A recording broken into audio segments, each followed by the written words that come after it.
আসসালামু আলাইকুম সুপ্রিয় দর্শক, সবার কি অবস্থা? হাজির হয়ে গেলাম দীপ্ত টিভি নিবেদিত দেনা পাওনা নাটকের ২০৬তম পর্বে কী সব ঘটতে চলেছে তার অগ্রিম আপডেট নিয়ে।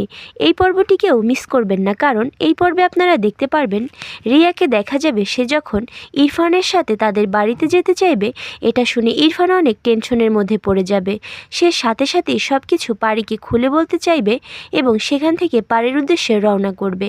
সে পথে যেতে যেতে পারির জন্য একগুচ্ছ ফুল কিনে নিয়ে যাবে, যাতে পারি একটু খুশি হয়।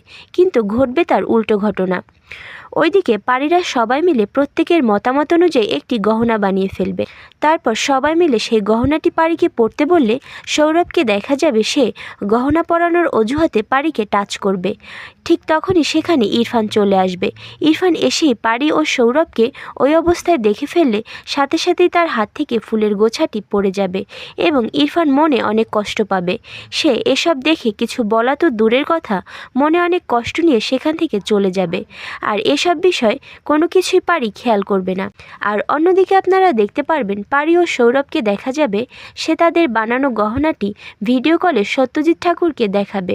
তখন সত্যজিৎ ঠাকুর বলবে, কী বানিয়েছো? এটা খুবই বাজে হয়েছে। এতটাই বাজে হয়েছে যে তা ধারণা করার বাহিরে। কি হয়েছে বলো তো? তোমাদের দেখে এটাই বোঝা যাচ্ছে যে ইন্টারন্যাশনাল মার্কেট সম্পর্কে তোমাদের কোনো ধারণাই নেই। তখন পারিকে দেখা যাবে সে খুবই মন খারাপ করে ফেলবে।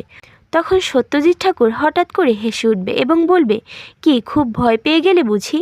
আরে আমি তো মজা করছিলাম। গহনাটি খুবই সুন্দর হয়েছে, আর এতটাই সুন্দর হয়েছে যা ধারণা করার বাহিরে। আমার দৃঢ় বিশ্বাস যে তোমরাই পারবে। সত্যজিৎ ঠাকুরের মুখে এসব কথা শুনে সবাই অনেক খুশি হয়ে যাবে। আর এছাড়াও থাকছে আশ্চর্য সকল ঘটনা। সুতরাং সবাইকে দেনা পাওনা নাটকের আগামী পর্ব দেখার আমন্ত্রণ রইল। ধন্যবাদ।